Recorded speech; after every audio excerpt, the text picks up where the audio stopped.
ఆశీర్వాదం ఇది అందరికీ కావాలి. దేవుడు నరుని చేసినప్పుడు వారిని ఆశీర్వదించాడు అని ఆదికాండం 1:28 దేవుని వాక్యం చెప్తా ఉంది. అబ్రహామును దేవుడు పిలిచినప్పుడు అతన్ని దేవుడు ఆశీర్వదిస్తాను అని వాగ్దానం చేసినట్టుగా మనం చూస్తాము. ఆశీర్వాదం కోసం ఏశావు తన తండ్రి దగ్గర ఎంతగానో ఏడ్చి, నా తండ్రి నన్ను కూడా దీవించు అని ఏడ్చినట్టుగా మనం చూస్తాము. అంటే ఆశీర్వాదంలో ఏదో గొప్పతనం ఉంది.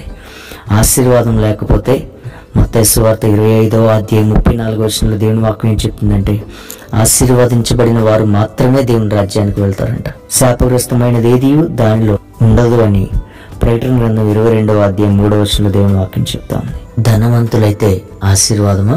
పిల్లలు కలిగి ఉండటం అది ఆశీర్వాదమా? ఉన్నత ఉద్యోగాలు చేయటం అదే ఆశీర్వాదమా? మీ ఉద్దేశంలో ఆశీర్వాదం అంటే ఏంటి?